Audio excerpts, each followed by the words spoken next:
What's up, everybody? Dustin here. Thanks for clicking on the video. Had a little bit of a technical difficulty with the camera. Made it work though. I actually had my webcam running simultaneously, so I didn't lose too much. It's just a little grainy, a little poopy quality. However, we're making strides. If you haven't by now, like, subscribe, share, follow, do what you got to do. We greatly appreciate it. Now, let's have some fun. This episode's brought to you by creativity. It's my imagination. Now it's your fucking problem. When do you perceive the prime operating hour of comedians to be? Right now. Welcome back to the Dust Off the Mic podcast. A dream you want to follow, and my advice to every comedian I've ever met is like find your voice. you have it in you.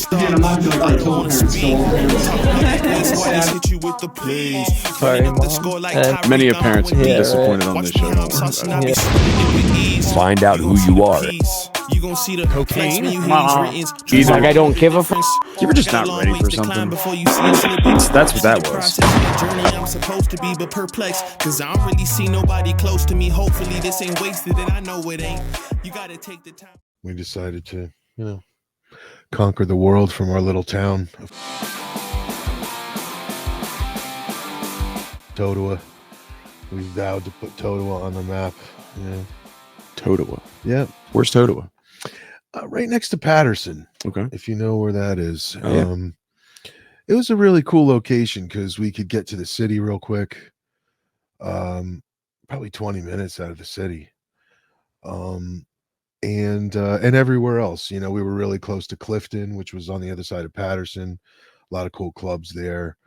And but back then, you would routinely in the early days, we travel all the way down to Trenton to play City Gardens all the time. And so that was, and it wasn't as quick to get there as it is now. We would take Route 1 with all the lights, and the speed limit was less, and you couldn't really speed. And what year is this? Well, the late 80s and early 90s. We started the band in 87. Was our first 7-inch. And then within a couple years, we were playing around, and we had our first record out, and actually started touring, just getting out of the area, as far out of the area as we could, Wow. So, Where was your first gig? we think it was on the side of our friend's house. We used to play like in basements and parties and stuff like that, but we tried to make our first official gig my friend Jason's birthday party on the side of his house. We really had the name together, all the songs together, and the guy who produced the first record, our first 7-inch, was going to come there that night to listen to the song "Run Away with Me," and he was going to bring us into the studio that he knew of to help us produce it and put it out.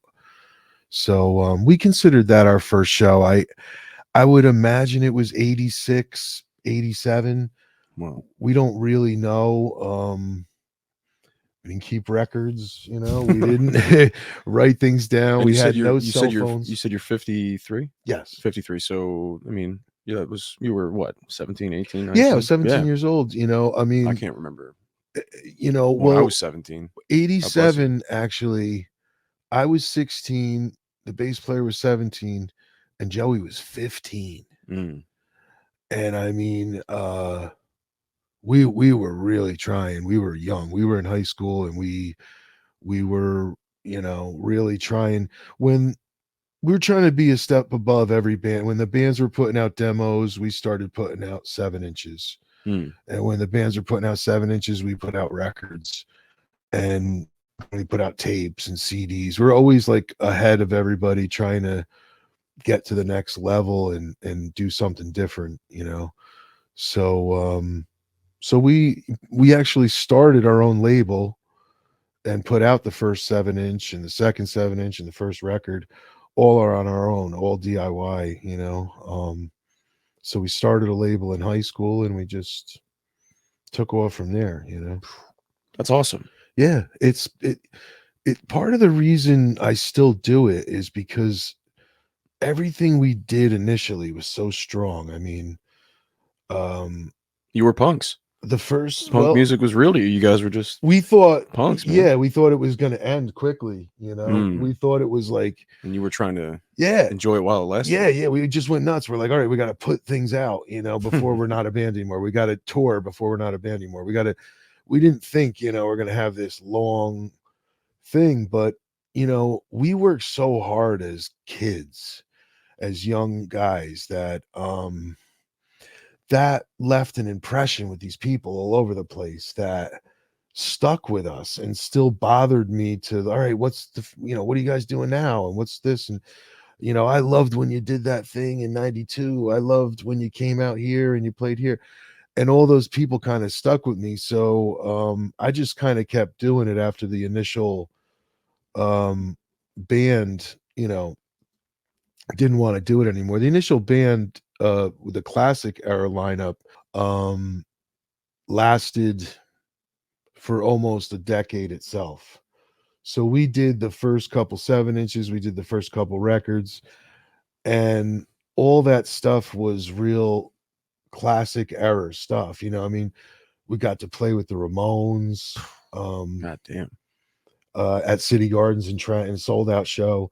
We played with the Lemonheads. We played with all 7 Seconds. You know, but you know, we went out, we toured a lot. There wasn't a lot of bands around. I mean, the thing that was great is we're from this era that, you know, we got in a van and we sold our records out of the back of the van. We had no cell phones, we had no cameras, we had no, you know, GPS systems. We'd be driving in the wrong way for hours in the middle of the night. I swear to God, like, wait a minute. You didn't even have MapQuest. Yeah, you didn't even have no. the ability to Google the address. No. Fuck. And I mean, but we were really good at it. I mean, we stopped, we had maps, man. I mean, we were like smart guys, you know. We're like, you know, no, this is where we go here, we go there, then we take a right, you know. You know, you had to My really... generation would be found dead on the side of the road trying that shit right now. So but we're from that generation. I mean, even that Ramones show, I don't think that we have pictures, videos, anything. We played on the Ramones gear. We were the only openers. It was completely sold out. When I looked out there, there wasn't a spot for another head in that huge ass club. And we were deathly afraid to open for them because they routinely picked bad openers on purpose. So people just hated them, and then they just thought the Ramones were the greatest, even though they weren't at their peak, you know. Mhm. And we saw like bands get pelted with pennies and stuff like that before the Ramones. So we were really frightened. But we already had sort of a fan base down in Trenton before we opened for them. So when Randy announced us, they were like, yeah. And we're like, oh wow, this might be cool. This could be good. And we really did good. But I still can't believe that we didn't, you know, I mean, that's the thing. We're living so in the moment. It's not even like, oh, bring the camera. We might want pictures of us. Yeah, you we know, might be making history at the Ramones. Yeah, we're opening up with the goddamn Ramones, you know. Yeah. But that's, you know, I think that's a cool place to be from too, where people don't know about, you know, the struggles, how it was to tour back then, and how you know, how cool it was. I mean, a lot of these people that stuck with us, it's like we stayed at their houses, you know. They helped book the shows for us. We spend the day with them, spend 2 days with them. Maybe they travel to a different city with us and seen us in a different city as well. So, but it's been cool. We've been with the new album.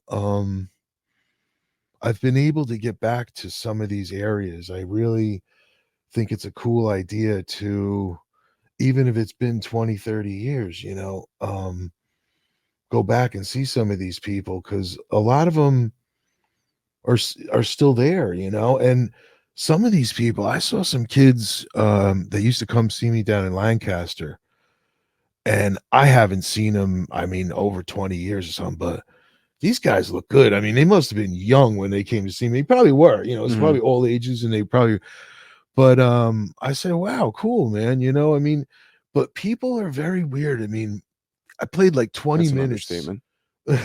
Yeah, I played 20 minutes from Lancaster, where we used to have a really big following. Mhm. And a whole group of these guys came out. And before they leave, they're like, hey man, next time play Lancaster. I'm like, that wasn't close enough, man. I mean, like, I can't get a gig out that way anymore. I don't have my club out there anymore. Mm. But I mean, my point is people stay where they are. I mean, even when we played Jersey City one time, people were like, you know, I got into this cool club, but we used to play there back in the day in the late 80s. And people were like, yeah, man, you never came back. And I'm like, but I played 20, 30 minutes from here, you know, all the time. I mean, Could have made it then. yeah, you know, but they're like, no, you didn't come to Jersey City, man. You haven't been Mm. back in 20, 30 years. But no, people stay in their cities and they want you to come back to there. But yeah, it's been fun seeing people after all these time. And or there's people I've been friends with online for many years that I never met, you know, that I couldn't get to a show. We never met up, you know. Maybe they're in Philly area, now they saw us in Delaware, you know, whatever. It's and it kind of gets blurry after that. You know what I mean? I don't want to As write most things do. I don't want to write a Wikipedia, man, you know. But but you know, it's cool. The band has got this crazy longevity because of these long relationships that I have. Even that original band that I was talking about, the original classic lineup, Mhm. I still talk to Joe and Jim all the time. I mean, Joey is still a big part of this band. He never really stopped being our artist or our art director Mhm. after he stopped playing drums for the band and touring with the band. And you know, he helps me with all the releases. He's a big part of this latest record, Dummy, which is he co-produced with me. And he sang on it just like he used to sing in the old days. And That's he, awesome. yeah, he, you know, threw things in like he used to throw in the old days. But it was funny. I recorded some tracks, and I always record some older stuff that never got released every time I record like new stuff. Mm. And so I recorded this really old song. So I sent it to Joe and I said, Joe, do your backups on here from, you know, 20, 30 years ago or whatever. So he took it and he sent it back to me a few days later, and he's like, you know what?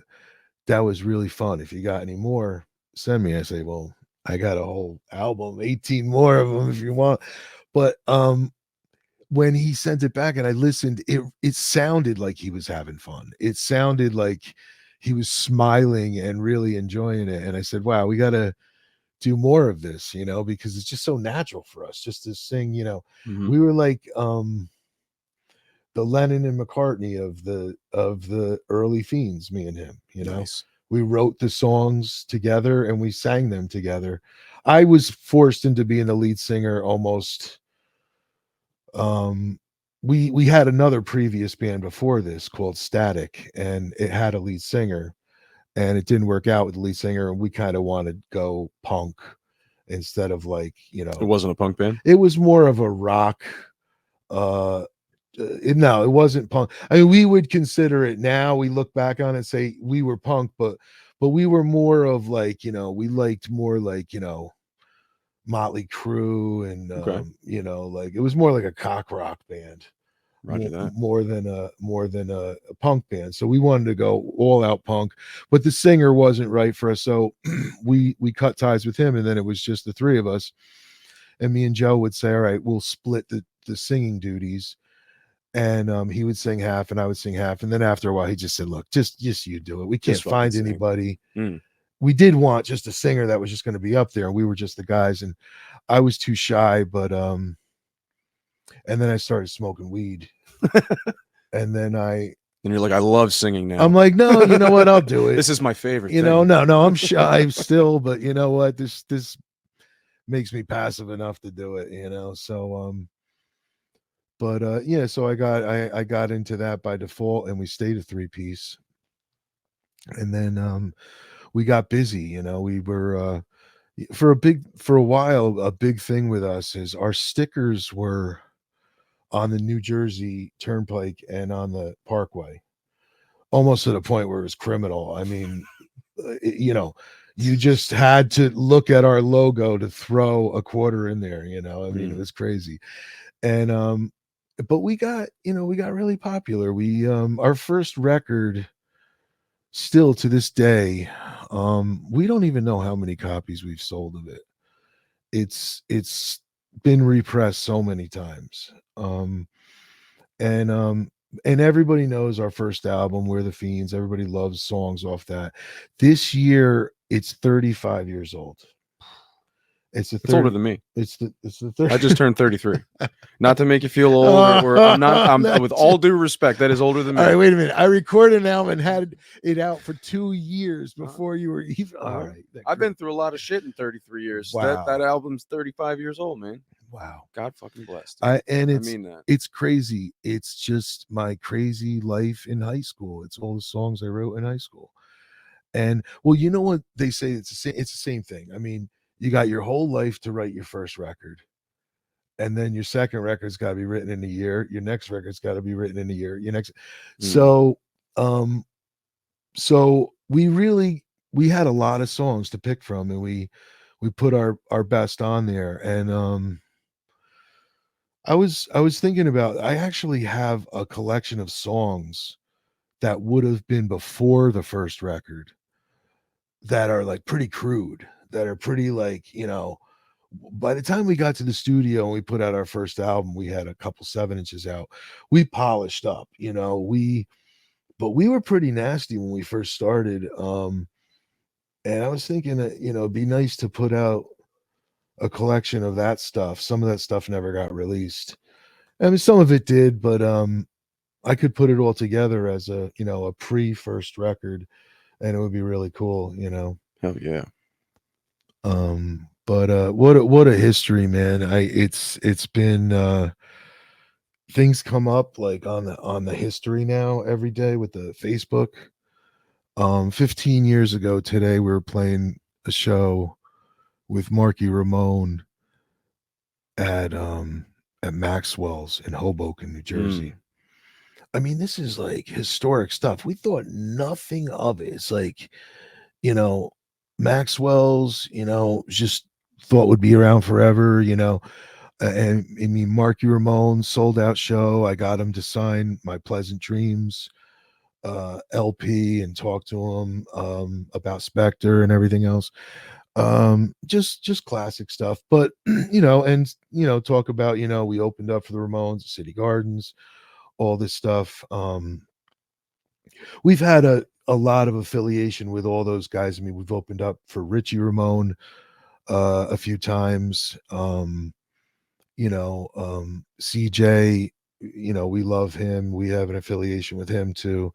And Marky, we actually opened up for him a few times on a few different things that he's done. So you know, Joey Ramone, we did one of his birthday bashes when he was alive in Coney Island High in New York City.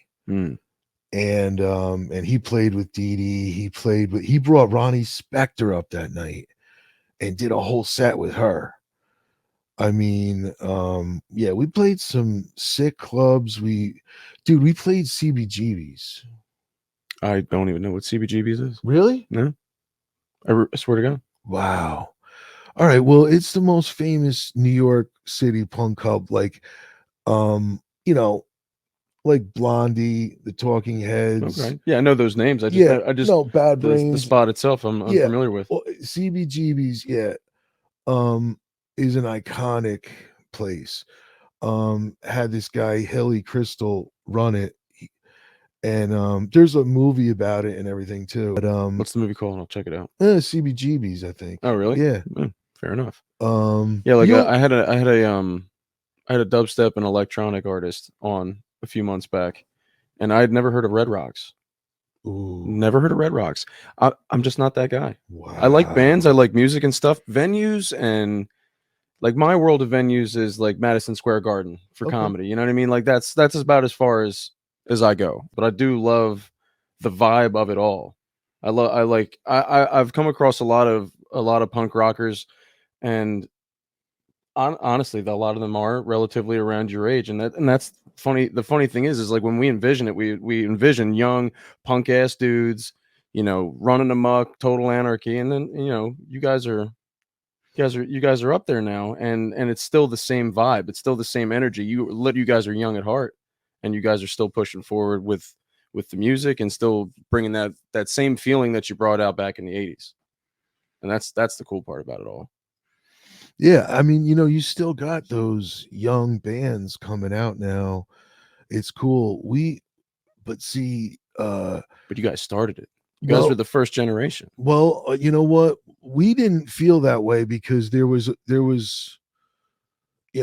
like we were just emulating like the Clash and the Ramones and the earlier, Sex Pistols yeah, and and the everything like earlier that. generation, but not being, we weren't. Well, what years was that taking place? Well, that was like 77, Really? yeah, like we Okay. like Well, fair that's enough. what we liked coming into it. That's what we Okay. were trying to emulate, stuff like Mm. that. Like actually it's funny that the Jam is one of those bands where um we got interviewed and somebody asked me about Paul Weller and I said, "Who's that?" You know, and he said, "You don't know the Jam?" And I said, "No." And he said, "I Keep going. could have swore you loved the Jam. You sound just like them." Sorry, I'm listening. Keep going. So then I got into the Jam. I listened to the Jam and I really loved them, but I hadn't even heard of them before. And this guy thought we were totally influenced by him. I mean, and I was after that, but no, before that I didn't even hear of him.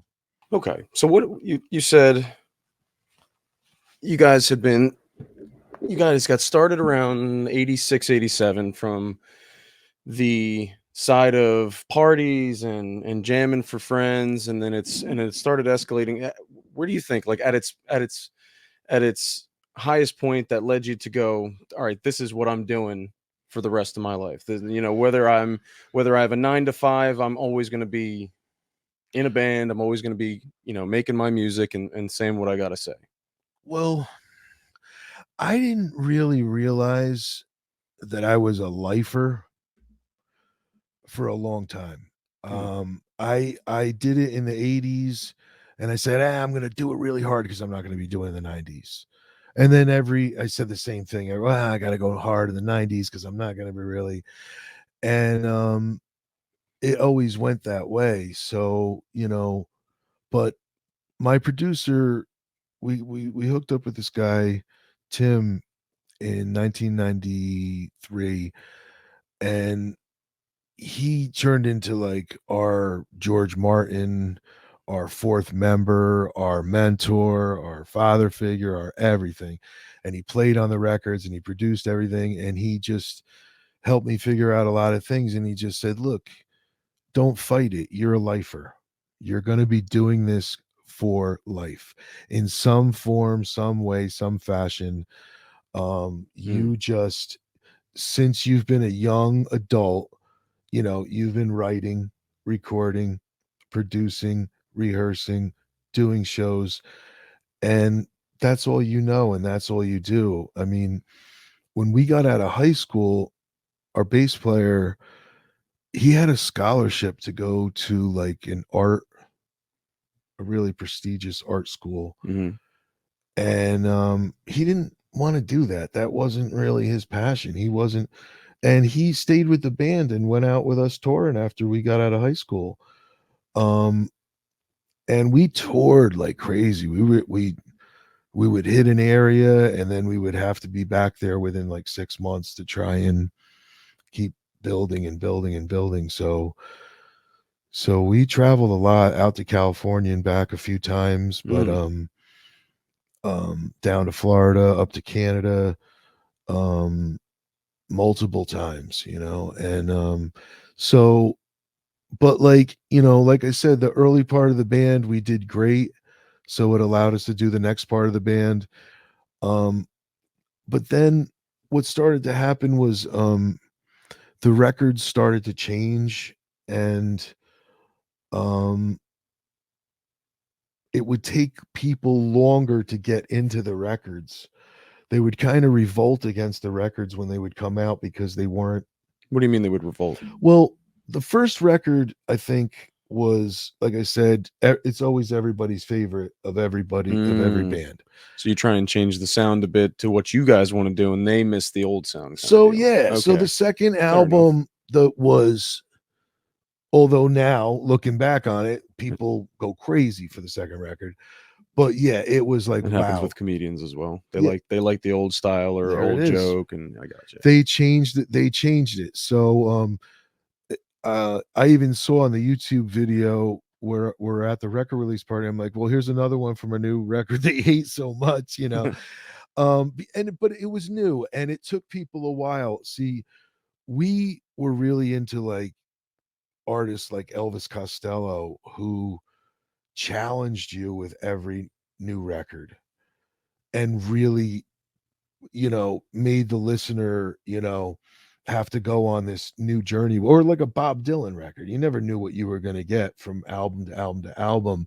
I mean, he may even be a different character on a new album, and you had to go on that journey with him or not, and for what we were doing, yeah, nobody likes to change. And then the third record was even a bigger change, and I think people were moving away from us, and then or coming back to us after say, "Oh, I didn't like that record at first, but now I really love it." And um, but that's why Dummy, the new album, was a real shock to me, because it really hit in a big way. I mean, just because of the way you release a record now, too. Um, but it's the first time that people were just like, right off the bat, they were like, "No, we love this. This is great. This reminds me of the original band," or "This reminds me of these records you did," or "This drummer that you had," or whatever. What's the time span between the last album and Dummy? Well, the last real record that I did of a collection of new songs was 2011. Okay. Yeah, 2023 was finally Dummy. It was a long time. But I had given up on sort of doing new records, because, just too expensive, and just, well, you know what it was? It was like I got called out. I always said, "Look, I don't have time to make a new record. You got to write it, you got to rehearse it, you got to go record it, you got to spend $1,000, you got to do all this." I'm just doing a nostalgia act. I ain't gonna do anything. I don't have time for all that. Well, the world shuts down, and honestly, the And new God album, said, "Fuck you. Here's all the time you need." is everything. That's awesome. And I got a chance to work from home, and so I would really get off there when I had to, instead of driving home and everything. Go right down into my basement and almost force myself a part-time job every night to get down there, write, record. I mean, we had to keep ourselves busy with doing stuff anyway.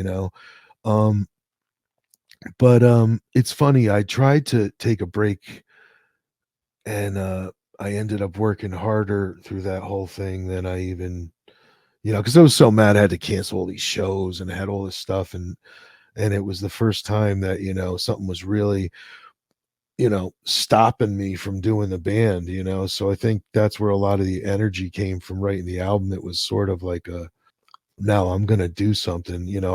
I'm gonna do what I said I'm gonna do. If I ever had the time, I'm gonna do it. And yeah, I'm always involved in like reissues and oldies releases or live, or during COVID I found a lot of tapes, and I put up a lot of stuff for free on our Bandcamp site, so people can download it themselves and have it. Um but yeah, I definitely made the best out of COVID.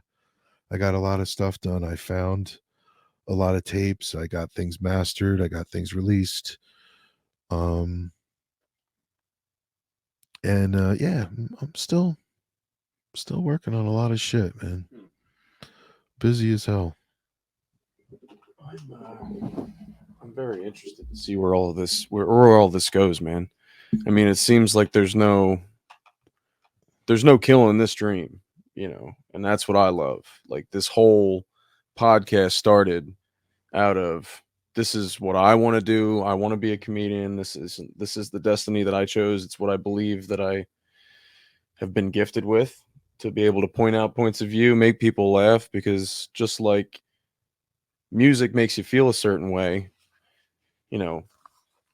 comedy and laughter it's also an involuntary response. It's not something you have control of enjoying. And anybody whose dream is providing that very essence has got to be an interesting storyline. There's no way that's not going to be fucking awesome. Well, yeah, see, it's funny. I really like the content on your show that I see. Thank you. I mean, I don't see it all the time. I'm not saying I'm the biggest fan. I watch all the time. I'm doing my own thing. But when I see little things, I say, that's really, I like that content. It's really up my alley. It's the same thing. It's just, fucking get out there, do the shit, and love what you do, and and just, yeah, I really enjoy that. And because I don't do things like this normally. I don't, I didn't send any albums out for review. I'm old school. I'm like, look, I'm playing shows. I don't really, well, I used to think that I wasn't really good at doing interviews. You're doing great.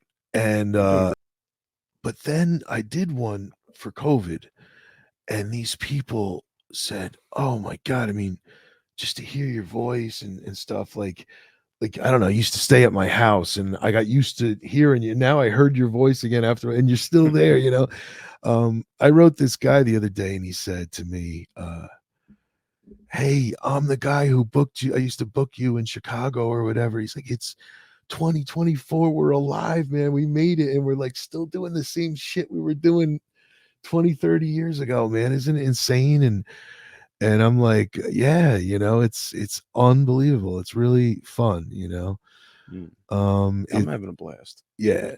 I'm having a blast. Like, you said 30 years you've been doing this. So I'm about like 15 into comedy. I've been doing it since I was about 17, 18. So I'm about halfway through that time frame. So I'm like reaffirming my love for the art. I'm more like going back into it, acknowledging that this is what I want. And kind of like punk rock, like we're not there to make everybody happy. We're there to draw in our people. We're there to draw in the culture that brought us up and molded us, and then eventually our art kind of like calls it back to us, if that makes any sense. Mm-hmm. Well, I around the birth of my son, around 2004, and before, when my wife was pregnant, and right after she had him, I said, look, I'm gonna put the music down. I'm gonna go work my 9 to 5. I got my baby. I got my house. I'm gonna go do the American dream. The band was really fun, but I can't be away at gigs. I can't be, whatever. So I put the stuff down for a little while, and didn't really, officially quit or retire. But then, with everything perfect in my life, why am I not right? What's going on here? Took me a long time to figure out that I had to get back to the music somehow. And when I just started fooling around with it a little bit, I said, yeah, all right, this is what's missing. This is what, you can't completely lose what you've done your whole life and expect, it just to go away, Yeah. And that went back to Tim telling me, look, you're a lifer. You're going to have to find a way to always do this in some way, shape, or form. even if you turn into a producer someday and you're, or whatever, you change what you're doing. Pivot. Yeah, you're probably going to just do this for life. So don't fight it. Just do it, It's been fun. I saw somebody else at a show recently and they said, I can't believe like you're still doing the same thing. Like he used to run around me 20, 30 years ago. And he said, I can't believe you're just like in the same band doing, like same type of stuff. And I said, and you know what's crazy? I'm having just as much fun now as I did back then, or even more fun, because back then we were serious as hell. We were like, oh, all right, everything's got to be perfect. Oh yeah. And now I'm like, shit's not perfect. What are you gonna do? Just go. So I have a little bit more of a carefree attitude, and it makes for more fun. It makes This it really nice. This camera's gonna have some bugs where I have to have Donnie look at this thing. Yeah, He suggested like a $1,200 camera, and I can't do it. I just can't. This one was like $500-$600. That's all right. We'll just rock with the webcam for now. It's still working. I guess plug it a little bit if you want to plug your social medias. Yeah, well, the thing is what's really cool is Donnie showed up at one of our shows. We were playing in Asbury Park at the House of Independence, and we didn't know him, but he took a video of a few different songs, and he left his card at our merch table, and he said, "Look, I got some footage. Give me a call, and we'll get together." So a few days later, he sends me this beautiful footage, all black and white and all color, and maybe even half the set from all different angles, from up top, from down on one side, down on the other side. And I said, who is this guy? I mean, beautiful camera work and everything. This is unbelievable. So then we met him, and what a great guy. I mean, he's so cool, man. Unbelievable. I love Donnie. Like I was saying outside, like I must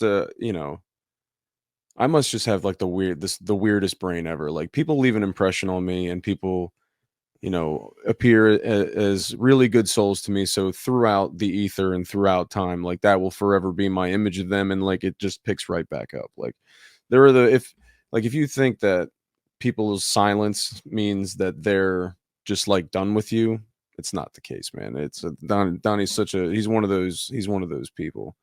He's one of those people I'll always remember. And as soon as I knew he was doing stuff, and as soon as I knew he was pursuing passion, and he does the rugby thing, he wrote a book, like he's just never been one to be stagnant. And he went from like this calm kid, this quiet kid, and then there were times, if you really knew him, he would just explode with energy. You know what I mean? He used to do skits at camp, and just like if you just sit there, talk to him for a minute, he's very calm and collected and stoic, and then you'd never know he's just got this explosive personality just hiding in there. And he's an awesome dude. And then I heard about you guys through him. I saw, I knew he was doing the videography thing, and I'm like, oh snap. And then I scrolled by, and I realized it was one of Donnie's videos, and it was your music video. Or it was one of the clips, and then I think he caught you guys at a show. Yep. Yeah. He really upped our video game, and but he came right to my basement where we practice, and this is exactly our setup. The way we practice, it's exactly what it is. He did it. We did it real unconventional too. We didn't even do it perfectly to a synced up thing. I mean, it just total punk rock, and he took little video footage of all the stuff in my basement, and he threw it all into the video, and people really like it. People really enjoy it. This is something that we don't usually do. We don't do videos. But I did release some songs on the radio, and this one was way more punk rock, and it had swears in it and stuff. So I said, why don't we do a video for this one? Because the radio will never take it. And boy, I mean, the success of this has been unbelievable. People love it at the live shows. They request it at the live shows. They love the video. It's really awesome. Nice. So it's a lot of it is thanks to Donnie, really. So this is Bully by the Fiendz.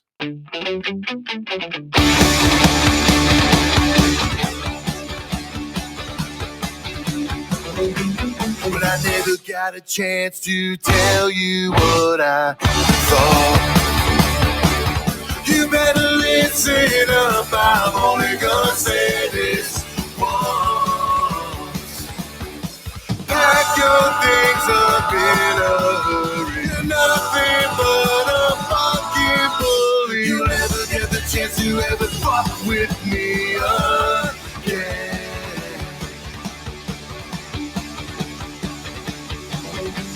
But I never got a chance to punch you in the face. I really wish I did, it would have been so great. We don't care about your money. You're nothing but a fucking dummy. You'll never get the chance to ever fuck with me again. You'll never get the chance. You'll never get the chance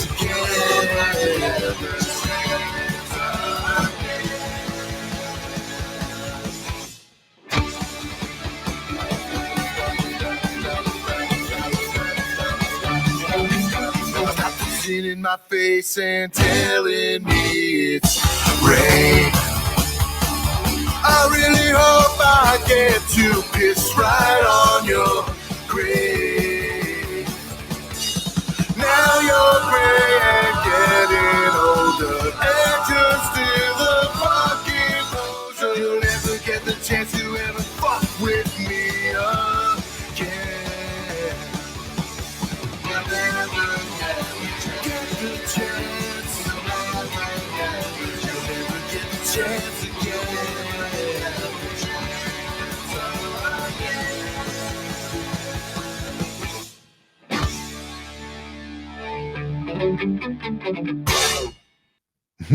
That's awesome. When does, you said you have the new album out now? Yeah. It came out in 2023. Yep. And the album is called Dummy. And where can they download this? Where can they find it? Are you on Spotify? Yeah, it's everywhere, thank God. We're Thank God. on Spotify, Apple Music. We got our own Bandcamp site that's got other things on there that the other sites don't have, but I mean, it's on, every place you can get. I mean, what's that one? Napster and all kinds of, I don't know what these people are into these days, but Napster. Yeah. Is Napster still a thing? Yeah, Deezer, Napster. You're just trying to get me to say Deezer so you can say these are nuts. No, I'm telling you, these are the things I see that we're, even TikTok, they send our songs to TikTok. So your songs are on TikTok. Yeah. So if I upload something, I can add your song as like the background music. Yeah. That's yeah. dope. I mean, it tells me that they deliver it there. We don't have an account with them or anything, but I mean, I'm sure you can pull up the songs just like on Instagram and Facebook and stuff. Yeah. I'll have to check into that. But if not, you gotta definitely drop box me some stuff, dude. I definitely want to lather this whole thing with you guys all over. You know what I mean? Cool. I have physical copies actually with me. Do you? I don't know. Do you have a CD player? Do I? I don't think I do. No, you don't. Holy shit, dude. I don't think I do. I know that ran into a problem with Donny because I was like, oh man, I need you to upload all this stuff from all these CDs. Like, I don't have it. All right, I'm sorry. I forgot your generation is. Oh, no, because the craziest part is like I had a really good CD collection, and then everything went to MP3, and then just everything's digital now, and I honestly am racking my brain right now trying to think of somewhere in this fucking house if there is a CD player that I can use, and I'm sure my wife is going to think of exactly where one is later. Well, I still use like little boom boxes, little boxes that just have a CD player in it too. But I still have my old equipment with the CDs hooked up to my stereo system. And crazy enough, I still have a CD player in my car. But so I do not. And I noticed that a lot of people buy CDs at the shows. I mean, maybe it's because I don't have vinyl to sell them right now. Yeah. And it's funny. You could even just go to YouTube and find all of our stuff. every album and every song is uploaded to YouTube. Okay. And they merged our two YouTube pages, where they had one where our distributor would just upload all of our songs, and we had ours that we were uploading all of our videos, and they kind of merged them both now, so you can get everything in one space. But yeah, we're everywhere. I mean, a lot of people come up to me now and they say, look, I'm not going to buy, I don't do CDs or any of this stuff, but I'm going to go follow you, and I'm going to go Yeah. download all your stuff, and I'm going to, It's a wild way to enjoy content. Yeah. It's a wild way, man. Yeah. It's like I got to clip up my jokes, and I got to make sure everything's recorded and put out there, because relying on walk-in traffic isn't enough anymore. People's attention spans are sadly for sale. You know what I mean? You kind of have to put as much of your attention in there as you can, and that's if you want to get noticed. Otherwise, you just kind of do your art the way you want to and hope people like it enough to kind of come back at you. Well, that's what I did with this new album. I sat with it for a long time by myself, and I said, I don't know that I make one new fan, but I know that like almost any fan of any era of the band could really enjoy this. This is like really, it has elements of every era, but it's more back to the basics of what the original band was like. Yeah. So but that worked, and so once your basic fan base is happy, it can really kind of expand beyond that. Now that I'm doing stuff like the video and the radio promos and stuff, I mean, we got played all over the world. I mean, and they didn't have to play it. It wasn't like payola, like we pay and you. It's just the way they send it out now. It's like, if this fits our format, or we like it, or we like the artwork, or we like the content, we'll play it, and we'll play it so much that maybe you'll even chart, and maybe even people will go look for you in the stores or online, or at a show or something. It's really cool. I mean, we see that, even if we go play a show somewhere for like 50 people, the residuals that start coming in with the followers and the people writing about, the set lists and what song did you do and what's this and what's that, and can you do this next time. It's really awesome. It's really cool. These, like I said, back in the day, we got lucky because there was hardly any bands. We would call up a place on a Tuesday night and say, can we play? We're from New Jersey. And they say, sure, come on in. We'll build a show around you. Or there's a great show. Can you come a few days later? You could open up for XYZ. And sure, So there wasn't really a lot of competition. And we were able to get a lot of great opening slots or headlining slots. And now, I mean, even though there's a lot of competition, these bands, they have these great venues. Boy, I mean, we've gone to some of these venues and we're like, they help us carry the equipment on stage, and they have little fans on stage, and all you could drink all night, and even a place to stay upstairs. And I mean, just like, we're like, wow, we're not used to being treated like this, but when they do treat you like that, I mean, you get a great show. I mean, you're not making these people that have to be there for hours. I know one of the places fed us too, and it was really like that place Maxwell's we were talking about before, where here's the band menu. You're going to get a little meal for free. It's not extravagant or anything, but you eat light and you have a nice, meal before your show, Yeah.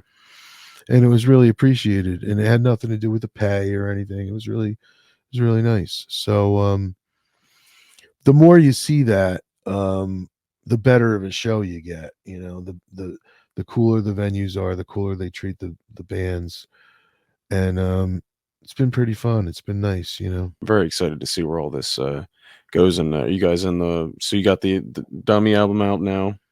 Yep. Are you in the? You said you're in the works of making more stuff and like a kind of bringing the older stuff back. Yeah. Well, I'm always, we're the type of band. If we got signed in the beginning, we could have put out an album every year. That's how prolific we were. We just had so much. And with our producer Tim, he always used to record us. He even if we would do 5 songs or something, and he would say, "You got anything else? You got any old songs?" All right, yeah, yeah. And we'd always record more. So, a couple of years ago, when Tim passed, I said, I've got to get everything done that we ever did together. I got to get that stuff together, and put it out in whatever shape it is. I have to, he did so much work to record us. I want to put all that together and put it out. And, you know, um, I also had a health scare more recently. That'll really get your ass in gear. Yeah, but Where I went to a show and I was talking to this girl I know a long time, having a really nice conversation, not stressed, no nothing. And I start feeling on my side like it was like numb, like it was like I had dental work. And I'm talking to her and I said, that doesn't feel right. Then a little while later, I'm playing and I'm opening my mouth real wide singing, and I'm feeling like this weird tightness again. mm-mm.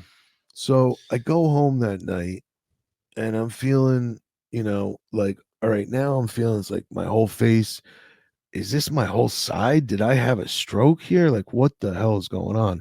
And I'm feeling like almost like my leg and my arm is like numb or something, just feeling like it's my whole side. Mm-hmm. And I'm just sitting there before I went to the hospital to check it all out. And I said, boy, that's it for me. I'm not going to be able to sing. I'm not going to be able to play. And whatever I did, I did. And it's a lot. It's way more than we ever expected. But I'm thinking about these releases and these albums and these missed opportunities so when I went to the hospital, I found out it wasn't a stroke. It wasn't my right side. It was just my face. It was just Bell's palsy. And it's kind of makes the muscles weak, and it kind of makes the face droop and stuff. Mm-hmm. But I did get so scared that it was more serious than that I just said, look, I gotta get the fuck off my ass. And promote the shit out of this new album that's out. The one thing with the new album was that if nobody bought it, I'd be sitting on my couch right now. But everybody loved the radio songs, everybody loved the video, everybody loves the live, everybody's wants us to come out and play in all these areas, and we're charting and all this, and people want interviews and all stuff. And I said, I'm gonna rise to the occasion of whatever this album ends up being. Mm-hmm.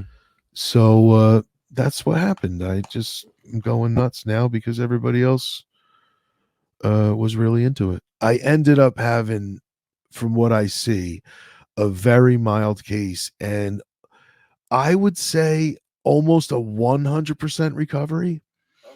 I don't know, maybe some food gets stuck in the side of my mouth once in a while, but one thing, I couldn't whistle, and I could whistle again, and it's it was just one side was weaker, but it never affected my vocal cords, which was a big thing. It never affected my singing. And so and I was making fun of it at first. I was like, oh, call me droopy. And I was gonna come out. I was telling Donny I wanted him to film. I was gonna come out at my record release party with this mask that was like half drooped off my face, Kind of making fun of yourself. Yeah, just making fun of myself, and then whip it off and say like, holy shit, you believe I'm like kind of normal? Like and that's it. I'm feeling pretty good. So I'm liking getting out there and doing the shows. People really been enjoying them. I'm gonna have to catch one. Are they usually up in North Jersey? You were nice enough to drive all the way to Jumblefuck, Pine Barren, South Jersey, so I have to return the favor. Well, we right now we play in everywhere. We have a show in northern New Jersey in May, up in Clifton. Okay. We just played Trenton last weekend. We just played Staten Island. We played Delaware. We played York, Pennsylvania. I might have to get you involved with a comedy festival at some point. We're planning on having some shows in the future. Dust Off the Mic will be having shows. A couple of other comedians getting together. So I might have to have you guys. Nice. Might have to have you guys play. Open us up, set the tone. Good. Yeah. That'd be awesome. Yeah. We'll have you on our shows too. We'll have That'd you be great. come out and do a couple jokes before we. Yeah. You need a hype guy and an intro guy. Exactly. Hell yeah, dude. I'm so down for that. I can't thank you enough for driving all this way. Dude, no problem, man. Coming into a garage of a complete stranger and You know, got it, man. shooting the shit and let me make fun of your age and all that Yeah. stuff. And been a good sport I about love everything. I love the story. I love where I know it's gonna go. I can't wait to see what happens, man. Can't wait to see what happens. If you could plug your socials one more time, and yeah, we have our own website, Okay. thefiendz.com. It's FIENDZ.com. Okay. We've had that forever. That's up there. You can find a lot of history and stuff on there. But I mean, we're very active on our Facebook page, on our Instagram page. We're on there basically like every day updating, and it's a constant mix of old and new. You're gonna get every flyer from every show we've ever done, and you're gonna get constant new updates about, t-shirts, records, vinyl, and mostly really right now what I'm just trying to do is just shows. I'm just trying to get out there and play as many shows as I can. But you have merch. I'm definitely trying to get me a Fiendz t-shirt. Yeah, we have merch. Hell yeah, we have I like graphic tees. It's my thing. excellent. Hell yeah, man. Yeah, I have a beautiful one. Hell yeah. Yeah, it's all, we're all on there. It's like I said, Spotify, Apple, our Bandcamp site, I can't express it enough, is sick. It has every release we've ever done, and it has everything else, all the little extras and bootleg series, and the live stuff. And I put that stuff up there as, pay what you want, but it's really free. If you don't want to pay anything, you can just download it, make your own CD of it, or just listen to it on your thing. I don't charge anybody for any of that stuff. And then you could also, on our Bandcamp site, it's sick, they offer you a discount to get the whole discography. Okay. So you can get every release for a very cheap price. I like a bargain. I like a bargain. But we're on there. I mean, that's a great thing. I mean, when we leave these cities, you can just go on YouTube. That's what I tell people. If you can't afford to download the stuff, just go on YouTube and see what albums you like, see what songs you like. Maybe just download a couple albums that you might like or something like that. Hell yeah. Be sure to do that. Thanks everybody for joining in. This has been Jerry Jones, lead singer of the Fiendz. Check out all their stuff. Also check out Donny Palmer on Instagram. I think he's Rented World on Instagram. Or his videography, Set Piece Media on Instagram for his videography. Check him out. He's got lots of cool videos, rugby. Make sure to check out the Fiendz and make sure you like, subscribe, for the love of Christ. Stop not following people who are following their goddamn dreams. Some of us are lifers. Some of us are never going to stop following. So whether you follow it or not, we'll be there. This has been Dust Off the Mic. Peace out. You gon' see the flex when you hear these writtens. Trust me, you know the difference. I got a long ways to climb before you see a slippage. I see the process and the journey I'm supposed to be, but perplexed, cause I don't really see nobody close to me. Hopefully this ain't wasted, and I know it ain't. You gotta take the time for seasoning to marinate. You need the patience under pressure just to detonate. I'm trying to blow up and these heathens need to get it straight. Gifted with a vision and precision, I'm just trying to make it high key. Might be breaking free like I was iron in some Nikes. Tucked at the crib, bro, you know just where to find me. Making beats and spitting crack verses pretty likely. Yeah, socks with the Birks, boy, I ain't changed a bit. Normal guy till I die, you know what it is. You probably thought I'd give up now that I got some kids, but really now I got these arrows aiming at your ribs. I don't wanna talk. How you try and press the kid and really you was soft. All you know is capping, homie, you don't know the law. Pedal to the metal, you ain't catching me in park. I just hit the start, I don't wanna speak. Talking all that good, so I just hit you with the plays. Running up the score like Tyreek, I'm going deep. Watch me how I'm saucing, I be spreading it with ease.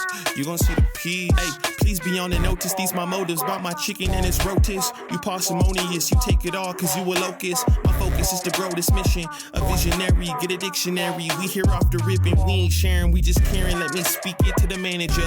We damage her, no you ain't messing with an amateur. I'm ramming, the competition, they ain't standing up. They fanning from left to right cause now they branded us. Now who that is? Mike Jones, they ain't want me now, they all on me. Got counterfeits trying to play me, I guess they thinking I'm Sony. These big head dummies showing up and out of their character. Homie, you need a price cause without it the squad ain't hearing you. Top of that, we ain't fearing you. We swinging for the fences with the sting of a left hook that connects with Sonny Liston. I'm dismissing any and all of the disrespect. Nonetheless, it ain't a threat, I'm just letting y'all know who's next. I don't wanna talk. How you try and press the kid and really you was soft. All you know is capping, homie, you don't know the law. Pedal to the metal, you ain't catching me in park. I just hit the start, I don't wanna speak. Talking all that good, so I just hit you with the plays. Running up the